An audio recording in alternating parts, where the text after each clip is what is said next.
goal to confront Shin Yangmin and the Golden Circle. However, Jung Ducheol was deeply impressed by Hyun Sung's determination and revealed that after his ban from fighting due to drug use, he had researched natural methods to enhance strength without illegal substances. He promised to apply this knowledge to Hyun Sung's training to make him the strongest man alive. Before long, Hyun Sung was approached by Kim Soo-woo, a classmate and longtime buddy. Kim Soo revealed that despite the threats from Park Jin-woo, he felt compelled to stay friends with Hyun Sung. Kim Soo-woo had been Hyun Sung's friend since elementary school and had stood up for him against Park Min-chul and his gang, even enduring harassment and a broken leg in the process. He had visited Hyun Sung during his coma and regretted leaving him out of fear of further retaliation.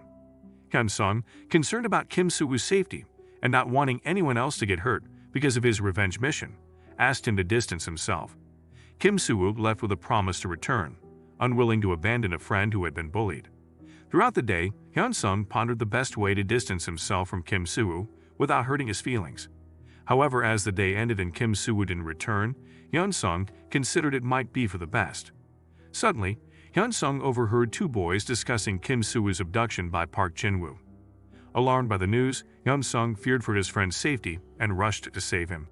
Meanwhile, Park Jin-woo cornered Kim Soo-woo in the boys' restroom, demanding to know why he defied his order to avoid hanging out with Hyun Sung. Kim Soo-woo, unfazed, fired back, telling the bald freak that his oversized head must be full of muscle, suffocating his brain. He then boldly declared that Park Jin-woo had no right to dictate who he could or couldn't associate with. Infuriated, Park Jin-woo called Kim Soo-woo a lackey scumbag, but before he could finish the insult, Kim Soo-woo launched a powerful Liu Kang high kick straight to Jin-woo's massive head, sending him crashing to the floor. Recovering from the blow, Park Jin-woo ordered his henchmen to wipe the bathroom floor with Kim Soo-woo's face. The brainwashed morons then attacked from all sides, but Kim Soo-woo managed to drop one of them and knock another out cold. However, the numbers game soon overwhelmed him, and after taking a punch to the face, he immediately retaliated with a powerful punch that sent one of his attackers flying. Despite his best efforts, Park Jin-woo's squad eventually overpowered Kim Soo-woo, giving Jin-woo the chance to punch and slap him repeatedly, threatening to beat him up every day, twice on Sundays. Just then, Hyun Sung stormed into the restroom, seething with anger, as he had been fighting against this very kind of bullying. Realizing he needed to approach this situation differently, Hyun Sung decided to provoke Park Jin-woo instead. He taunted him, calling him a starved Thanos and a spineless, fat, ugly coward who always relied on others to do his dirty work. The insults enraged Park Jin-woo, making the veins on his humongous head bulge as if he were about to burst. In a fit of rage and frustration over being roasted like sushi, Park Jin-woo charged at Hyun Sung, determined to send him into another coma, this time for 1,000,000 years. But his attack was as useless as his ugly fat face. Hyun Sung then landed a punch that snapped Jin-woo's head back. Without holding back, Hyun Sung pummeled him, using Park Jin-woo like a punching bag, delivering blow after blow to his face and body. Frustrated and realizing his attacks were futile, Park Jin-woo made one last attempt to strike, only to be met with a crushing uppercut that dropped him flat on the floor, leaving his dumb followers stunned. Seeing that Hyun Sung was serious about beating him senseless, Park Jin-woo began to beg for his life. Hyun Sung then ordered him to publicly confess that he had lied when he claimed to have beaten him up. Trembling, Park Jin-woo confessed in front of everyone, revealing that it was Shin Yangmin who had forced him to bully Hyun Sung and the other students. After the confession, Hyun Sung warned Jin-woo never to lay a hand on Kim Soo-woo or any other student again, or else he'd be carried out of school on a stretcher. To drive the point home, Hyun Sung smashed Jin-woo's head into the ground, giving him one final warning. If he bullied anyone again, Hyun Sung would chase him to the ends of the earth and annihilate him. Shortly after the fight, Hyun Sung took Kim Soo-woo to the clinic and sternly told him never to interfere with his affairs again. Kim Soo-woo tried to remind Hyun Sung that they were friends and that he couldn't just stand by when people bullied him. However, Hyun Sung coldly responded that he was on a bloody mission of revenge, one that Kim Soo-woo had no place in because he was too weak, having barely survived his encounter with Park Jin-woo. With that, Hyun Sung walked out, leaving Kim Soo-woo dejected, reminding him one last time not to get in his way, as the friend he once knew was long gone. Meanwhile, in class, Shin Yangmin reflected on his success in harassing students and the money he had made over the past few months through the Golden Circle. His peaceful thoughts were abruptly interrupted when Hyun-sung stormed into the room. Shin Yangmin, startled, wondered who this nutcase was that dared to intrude on his peace. Without wasting any time, Hyun-sung bluntly called the stoner face a bastard. Shin Yangmin, curious about where this sudden confidence came from, stared at him. In the blink of an eye, Hyun-sung lunged at him, landing a precise kick aimed at Shin Yangmin's head, but Shin Yangmin managed to block the attack.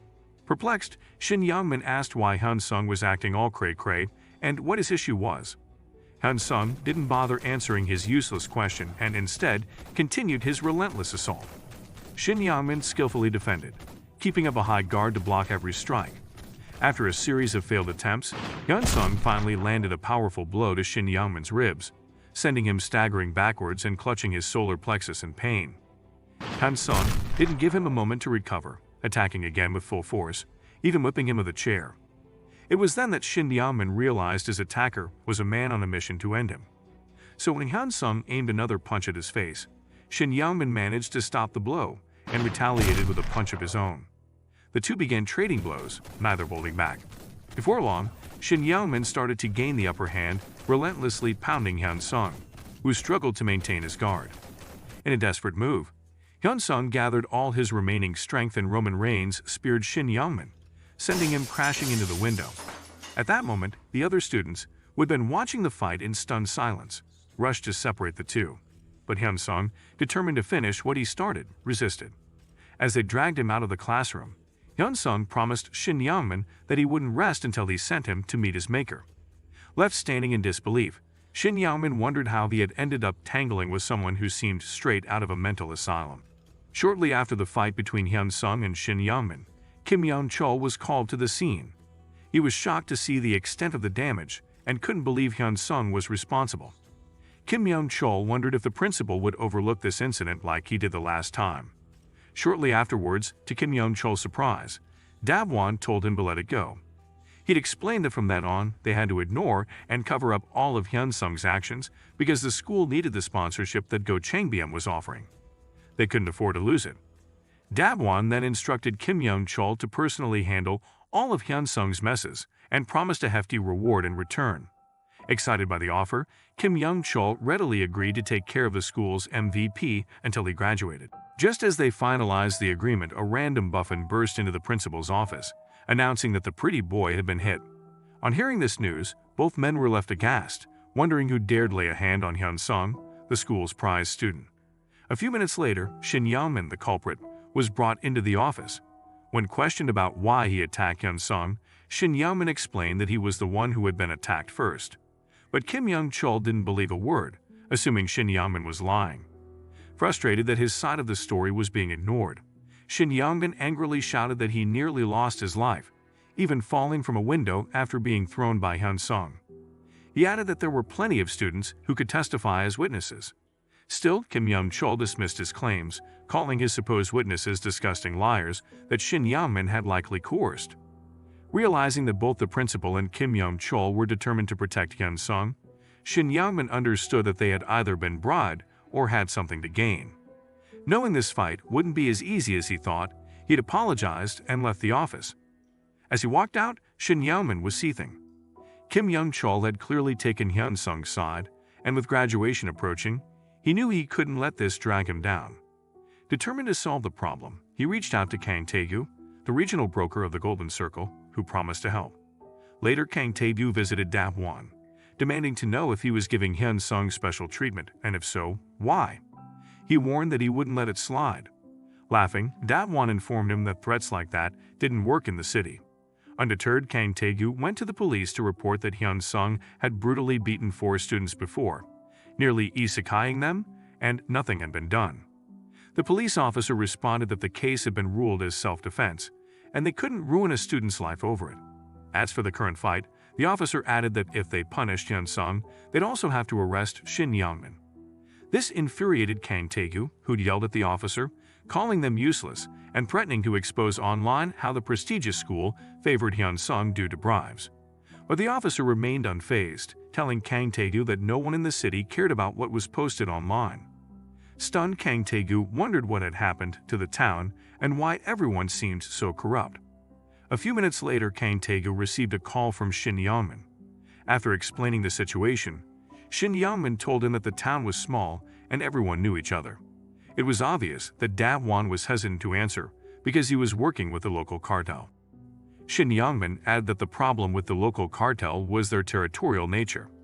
They were fiercely loyal to each other and never allowed outsiders in. He explained to Kang Tae-gyu that since many public officials were part of the cartel, they were all siding with Da Won, making it almost impossible to gather any useful information. Hearing this, Kang Tae-gyu became enraged, realizing the task he had taken on was far more complicated than he initially thought. If he failed, the Golden Circle would simply send another broker, and his life would be over instantly. Regret washed over Kang Tae-gyu as he realized he was in over his head, unable to come up with a solution. Desperate, he called Shin Yangmin, telling him he couldn't continue the job. Since Shin Yangmin was the one who had received a commission for the task, it was up to him to finish it. Confused and frustrated, Shin Yangmin didn't understand why Kang Tae-gyu was backing out after agreeing to help. Their argument escalated until Kang Tae-gyu suggested an idea to Shin Yangmin to find a way to lower Hyun Sung's grades. If his grades tanked, he would never get accepted into the Golden Circle. After revealing this plan, Kang Tae-gyu reminded Shin Yangmin that if he failed or gave up, the Golden Circle wouldn't hesitate to punish him. The next day, rumors buzzed around school about Shin Yangmin's battered face. The students wondered if Hyun Sung had followed through on his promise to make Shin Yangmin's life unbearable. Meanwhile, the night before, Hyun Sung had indeed tracked Shin Yangmin down and confronted him. He stabbed Shin Yangmin in the head, coldly asking if the commission he received from the Golden Circle was worth more than his life. Hyun Sung warned him that messing with him would lead to expulsion, conviction, and ultimately, a life of misery, hunted by Myeongjin Construction. With nowhere to run, Shin Yangmin would be forced to leave the city. Terrified by the grim future laid out before him, Shin Yangmin begged for mercy, asking what Hyun Sung wanted. Hyun Sung's only reply was that he wanted to destroy everyone who had wronged him. Without hesitation, Hyun Sung grabbed Shin Yangmin and beat him mercilessly, breaking his nose and leaving him in a state of utter defeat. Back in the present, as Shin Yangmin sat in class, the memory of Hyun Sung's brutal attack filled him with anger. Yet he felt powerless due to the people backing Hyun Sung. He briefly considered letting the matter go, but then remembered the Golden Circle would come for him if he didn't finish the job. Frustrated, he slammed his fist on the table, regretting ever accepting the commission. His only hope now was to see Hyun Sung's grades drop, giving him time to rethink his strategy. At the same time, Hyun Sung sat in class, thinking about how effective his threat had been. But he knew the peace wouldn't last. After the upcoming exams, everything could change. He needed to score perfectly, as that would be the pivotal moment in his plan. In the following weeks, Hyun Sung trained relentlessly with his coach, impressing Jung Do-cheol with his determination. Jung Do-cheol even remarked that Hyun Sung had enough talent to become a professional boxer if he wanted to. After another grueling training session, Jung Do-cheol told Hyun Sung to take a break. As Hyun Sung left the gym, he bumped into Kim Soo-woo, who was just arriving. A few days prior, while still in the hospital, Kim Soo reflected on Hyun Sung's words about revenge and how he was no longer the person he used to be. He recalled how Hyun Sung's only wish was to succeed and make his grandmother proud, but now he had transformed into a mental case fueled by vengeance. The loss of his only friend hurt Kim Soo-woo deeply, bringing him to tears. Just then, a random idiot burst into the hospital, informing Kim Soo-woo that Hyun Sung and Shin Yangmin had gotten into a brutal fight. So intense they crashed through the school window and nearly fell from the building. Hearing this brought a spark of hope to Kim Soo-woo. Despite Hyun Sung claiming they were no longer friends, his actions proved otherwise. Hyun Sung had defended him, showing that their bond still mattered. With newfound determination, Kim Soo-woo resolved to grow stronger, not just for himself, but for his friend, Hyun Sung. Back in the present, as Kim Soo-woo entered the gym, Hyun Sung immediately understood his intentions, so he quickly approached Jung Do-cheol, trying to dissuade him from accepting Kim Soo-woo's gym subscription. However, the ultimate brokey coach placed his hand on Kim Soo-woo's shoulder, leading him to the office while telling Hyun Sung to head home. Jung Do-cheol then made it clear that who trained in his gym was his decision alone. In the office, Jung Do-cheol asked Kim Soo-woo why he wanted to learn kickboxing. Kim Soo-woo replied that his goal was to help Hyun Sung fight off the bullies at school. realizing he might be enrolling yet another nutjob on a revenge mission. Jung Do-cheol initially refused, saying he already had one mental case already and didn't need another. Desperate, Kim Soo-woo showed the scars and wounds he had accumulated from defending Hyun-sung. He explained that the school was worse than a mental institution, with students and teachers alike being completely out of control. Kim Soo-woo then even offered some cash, promising to find a part-time job if the subscription fee wasn't enough. Moved by Kim Soo-woo's determination to protect his friend, Jung Do-cheol finally agreed but warned him that the training would be tough. The next day, Kim Soo-woo arrived at the gym on time, ready to start his training. As he entered, he ran into Hyun-sung, who coldly reminded him that while the coach might have accepted him, he hadn't. He then challenged Kim Soo-woo to the octagon, asking him to prove his commitment to their so-called friendship. Kim Soo-woo, resolute, told Hyun-sung that he was willing to endure anything because together they were stronger. Without warning, Hyun-sung charged at him. Kim Soo-woo quickly raised his guard and began defending himself, using both his legs and hands to counterattack.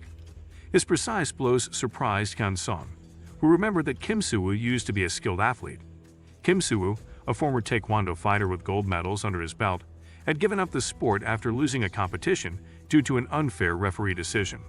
As the fight raged on, Kim Soo-woo eventually fell to the ground, but Hyun-sung didn't stop. He continued to rain blows on Kim Soo-woo's face, explaining the high catch technique in MMA, which allows fighters to keep attacking even when their opponent was on the ground. Despite the relentless assault, Kim Soo-woo had a flashback to their childhood when Hyun-sung had stood up for him. Refusing to give up on their friendship, Kim Soo-woo, bruised and battered, kept his guard up, telling Hyun-sung that he would never stop fighting for him. But Hyun-sung wasn't moved. He kept attacking from all angles, destroying Kim Soo-woo's face. Oddly, Kim Soo-woo started laughing as if he was enjoying the pain, which shocked Hyun-sung into stopping. Confused, Hyun-sung asked Kim Soo-woo if everything was okay with him upstairs and why he was so desperate to team up with him on this revenge mission. Kim Soo-woo revealed that when they were kids, he was bullied daily and couldn't even tell his grandparents. It was Hyun-sung who stepped in to defend him, and for that, he would never forget. That moment, Jung Do-cheol, who had been watching the fight, recognized the determination in both boys. He walked into the octagon and told them to stop their pointless fight. Instead, he offered to train them both, promising to help them reach the top if they worked together. After witnessing the natural talent both boys possessed, Jung Do-cheol approached Hyun-sung with an enticing offer. He suggested that Hyun-sung drop out of the asylum he called school and pursue a career as a professional MMA fighter instead. Jung Do-cheol then promised to take him to the top of the sport if he accepted. However, Hyun-sung rejected the offer, stating that he wasn't interested in fighting for sport. His only burning desire was revenge. Despite Jung Do-cheol's persistence, Hyun-sung made it clear that if the coach kept insisting, he would call off their partnership and they would go their separate ways. Later, as Hyun-sung and Kim Soo-woo walked home, Hyun-sung asked Kim Soo-woo if he was absolutely sure about joining him in his quest for revenge. Kim Soo-woo confirmed that he was. With that, Hyun-sung laid down 3 conditions. First, Kim Soo-woo had to train with him every day, to which Kim Soo-woo agreed. Second, Kim Soo-woo would only involve himself in matters he could handle, leaving impossible fights and legal issues to Hyun-sung, a condition Kim Soo-woo accepted reluctantly.